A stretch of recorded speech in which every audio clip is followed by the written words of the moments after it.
Namaste, hello, and welcome back to another video on the Metaphysical Library. My name is Ohana, and today's video is going to be a book recommendations video for the upcoming Lady with a Lamp readathon. Now, Lady with a Lamp readathon is a month-long readathon, which will be held in the month of August, and I will leave a link to the announcement video in the description box below, as well as in the overhead cards above for all of you to cross-check. So if you do find it interesting, you can definitely join in. And this video is specifically focused on book recommendations. So to know more, do please join me further in this video.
Which I plan on recommending. So the first book is about the evolution of forensic medicine in Victorian Britain. Of course, it's a non-fiction work, and this book is called Fatal Evidence, Professor Alfred Swain Taylor's and the Dawn of Forensic Science by Helen Barrell.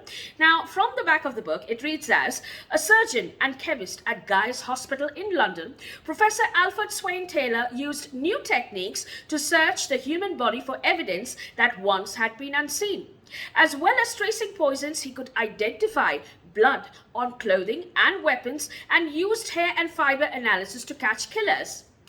Taylor is perhaps best remembered as an expert witness at one of Victorian England's most infamous trials, that of William Palmer, the Rugeley poisoner. But he was involved in many other intriguing cases, from a skeleton in a carpet bag to a fire that nearly destroyed 2 towns and several poisonings in between. Taylor wrote widely on forensic medicine. He gave Charles Dickens a tour of his laboratory, and Wilkie Collins owned copies of his book. His work was known to Sir Arthur Conan Doyle, and he inspired the creation of fictional forensics detective Dr. Thorndyke. For Dorothy L. Sayers, Taylor's books were the back doors to death. From crime scene to laboratory to courtrooms and sometimes to the gallows, this is the world of Professor Alfred Swain Taylor and his fatal evidence. So that is the first book on forensic medicine, which did come around. So I'm not too sure if it's the first book but it was one of the main books. So that's the first book that I will be recommending. Now, the next book on my list is about the use of arsenic in daily living in Victorian Britain. So this is called The Arsenic Century, how Victorian Britain was poisoned at home, work and play, by James C. Wharton. Now, from the back of the book, it reads as, arsenic is rightly infamous as the poison of choice for Victorian murderers. Yet the great majority of fatalities from arsenic in the 19th century came not from intentional poisoning, but from accident. Kept in many homes for the purposes of poisoning rats, the white powder was easily mistaken for sugar or flour and often incorporated into the family dinner. It was also widely present in green dyes used to tint everything, from candles and candies to curtains, wallpaper and clothing. It was arsenic in the old lace that was dangerous.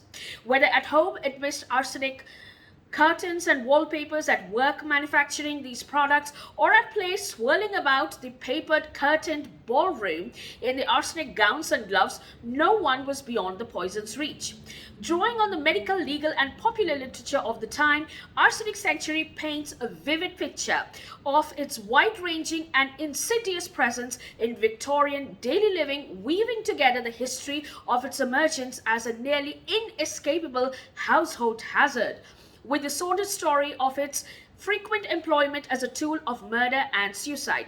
And ultimately, as the final chapter suggests, arsenic in Victorian Britain was very much the pilot episode for a series of environmental poisoning dramas and grew over common during the 20th century and still had no end in sight. So this was a very interesting book, and it does talk about everything and anything which did include traces of arsenic, which Victorian Britons did use accidentally. So that will be the second book on this list.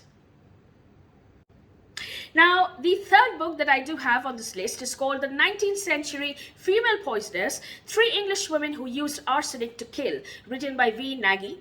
Now, from the back of the book, it reads as, 19th Century Female Poisoners investigates the Essex poisoning trials of 1846 to 1851, where three women were charged with using arsenic to kill children, their husbands and brothers.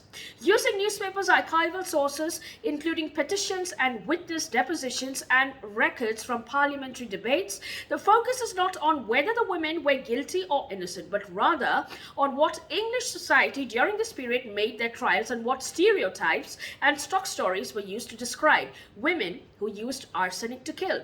All three women were initially presented as bad women, but as the book illustrates, there was no clear consensus on what exactly constituted bad womanhood. So this was a very interesting book that I did find. I do hope that you will be able to find this in library sources. So that's the next book on my list. Now, the next book that I do have is very interesting, and this is called Misjudged Murderesses, Female Injustice in Victorian Britain by Stephen Jacobi. Now, from the back of the book, it reads as, lacing tea with poison and slipping arsenic into soup. This is what comes to mind when we talk of murderesses of the Victorian age, fueled by a rumor-driven press and cases of notorious killers like Mary Ann Cotton, the Angel of Death, or Christiana Edmonds, the chocolate cream killer. Death by poisoning was a great anxiety of Victorian Britain. But what about these women who were wrongly convicted? What about suspects who fell victim to a biased jury and unrelenting press? In Misjudged Murderesses, Stephen Jacobi takes a forensic approach to examine the trials of 6 women falsely sentenced for crimes they didn't commit, with the aid of primary sources and, in 2 cases, the ready assistance of descendants and and local journalists, criminal injustice questions the validity of their convictions, highlighting common factors in poisoning cases that led to ostensible miscarriages of justice. Jacobi shines a light on a flawed and inconsistent legal system. So we do have a lot of elements which are explored over here, apart from the forensic medicine and the poisoning as well, along with the social class divide and the legal system and how society in general approached in terms of faith, in terms of morals, in terms of ethics, etc. So it was a very interesting book. So that was the next book that I do have for recommendation. Now, the next book that I do have for recommendation is a true crime report, which is based on a true crime incident which did take place in Connecticut, England in the late 1800s. And it is not exactly non-fiction, but it is not exactly fiction. It's somewhere in between. So it's called Arsenic Under the Elms: Murder in Victorian New Haven by Virginia A. McConnell. Now, from the back of the book, it reads as, the attorney Virginia A. McConnell provides a riveting view of Connecticut in the late 1800s as revealed through the unrelated but disturbingly similar murders of two young women. The first, Mary Stannard, was an unmarried mother who worked as a domestic and believed herself to be pregnant for a second time. The man accused of her murder, Reverend Herbert Hayden, was a married lay minister whose seduction of Mary was common knowledge. 3 years later, Jenny Cramer, another woman of low social status, was found floating face down in Long Island Sound off West Haven. The characters involved in the commission, investigation, and prosecution of these crimes emerge as vibrant individuals, and their stories shed light on many aspects of the Victorian world. Sex and marriage, drugs from arsenic to I just hope I got that correct, aphrodisiacs, forensic medicine, and courtroom procedure. So this is very interesting, and it does portray everything with regards to how the Victorian society used to try and subdue the lower class. And of course, the class divide is definitely seen over here, and what methods they used, and also not only for the murder but also for the investigation. So I did find this very interesting, and that will be the next book on my recommendation list. Now, the next book that I do have is another book which has been written by Helen Barrell, and this is called Poison Panic: Arsenic Deaths in 1840s Essex. Now, from the back of the book, it reads as true crime that will appeal to readers interested in gaining an insight into the lives of women accused of murder in the mid-19th century. For a few years in the 1840s, Essex was notorious in the minds of Victorians as a place where women stalked the winding country lanes looking for the next victim to poison with arsenic. Though that terrible image may not have much basis in truth, it was a symptom of anxiety-filled time. The 1840s were also known as the Hungry 40s, when crop failures pushed up food prices and there was popular unrest across Europe.